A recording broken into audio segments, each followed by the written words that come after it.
Make it so! The best captain in Starfleet history is coming out of retirement. CBS has officially confirmed rumors that Star Trek The Next Generation lead, Patrick Stewart, will reprise his iconic role of Captain Jean-Luc Picard in an all-new Star Trek series. Stewart himself made the announcement at the recent Star Trek convention in Las Vegas, saying that audiences can expect to see a different kind of Picard, who's been changed by circumstances over the years. It's unclear if any other TNG cast members will return, but we do know that the new series is being produced by Alex Kurtzman, who oversees Star Trek Discovery. Like that show, the new Picard series is being produced for the streaming service CBS All Access, although no word yet on when it might premiere. In the meantime, the second season of Discovery beams down early next year. I heard the screams across the internet. I had so many people send me the links and the news.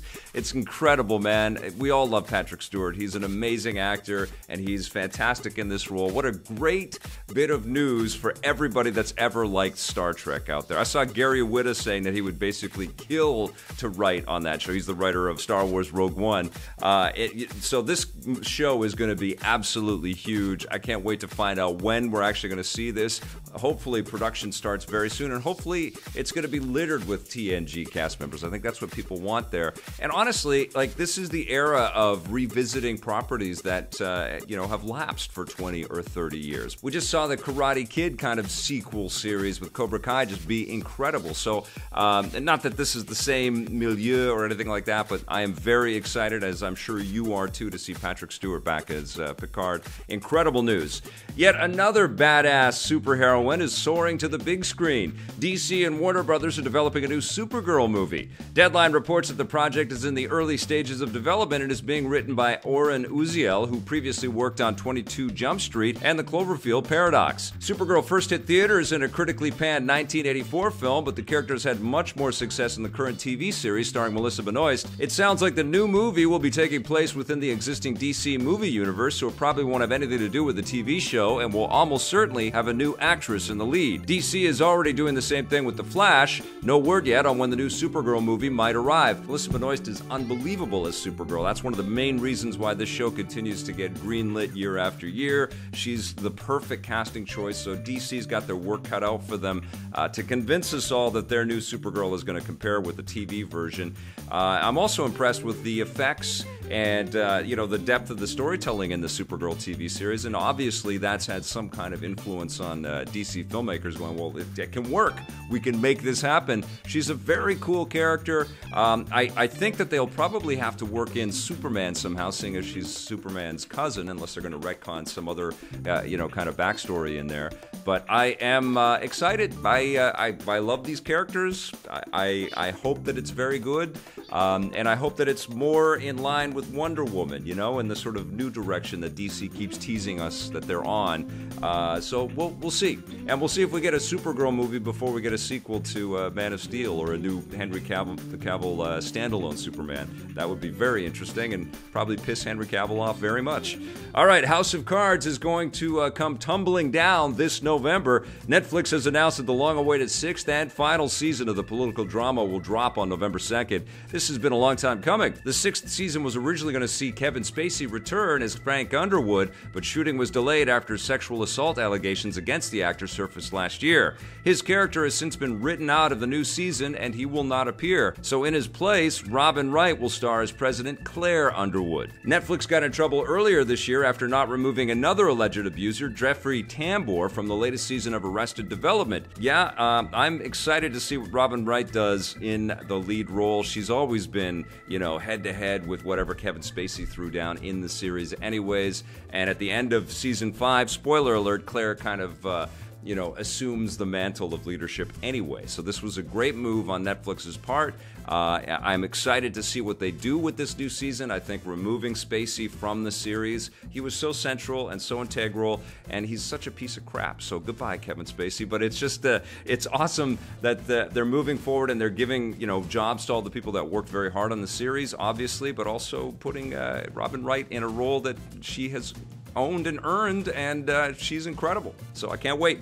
I'm very much looking forward to that. Good job, Netflix. The controversy surrounding Guardians of the Galaxy is far from over. Guardians co-star David Bautista has threatened to walk away from the franchise over Disney's decision to fire writer-director James Gunn, although he stopped short of saying that he'll quit if Gunn doesn't return as director for the upcoming third film. Speaking with Shortlist, Bautista says that if Disney doesn't at least use the script that Gunn wrote before being fired, he'll ask them to release him from his contract and recast his character. This is the strongest position taken yet. Last week, Bautista and the other cast members published an unprecedented statement urging Disney to rehire Gunn, and it remains to be seen if the other actors will follow Bautista's lead and threaten to walk as well. Disney is standing by their decision to fire Gunn, but expect more development soon. Yep, this is only going to get nastier and nastier, and I feel for, if they do hire another director, I've said this a couple of times already, but I feel for whoever that person might be, because they're going to be stepping into a maelstrom of, heat and, skepticism and derision, and surely people will look through that person's Twitter's, tweets for sure, and any social media posting that they have done to see if there's anything they can catch that person on. Yeah, Disney has created a real problem for themselves here, and an understandable one, and there are consequences for what we put out there in the world. But this is going to get nasty, and it sucks. And again, Kevin Feige, I know you're a big fan of EP Live. I know you're watching. I know you're in the chat right now. I think you should come forward and add your perspective into this. I don't think it's cool for the top dog at Marvel to stay out of this discussion.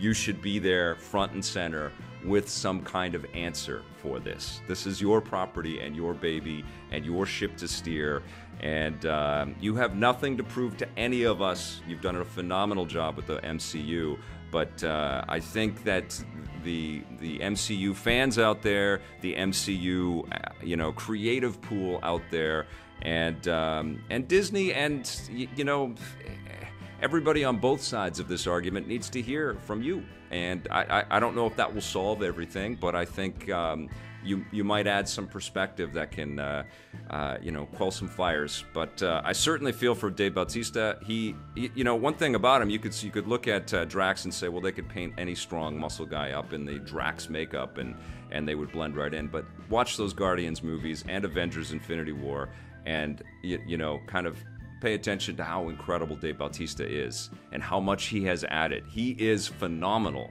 and his star power rose with the Guardians movies, but he has just earned it. He is so funny and so on point as this character, and if he leaves, that would be terrible, and it would really impact it, and it would be just awful to hear somebody come in and try to sort of ape the comedy that Bautista so naturally was able to get to.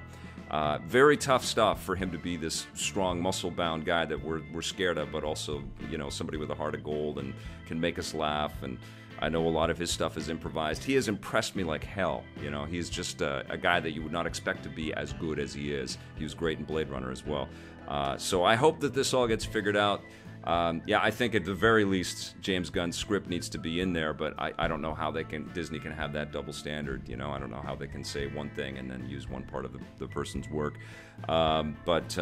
Very interesting times. All right, that's going to do it for our rundown today. Now it's time to take a look at this day in everything cool.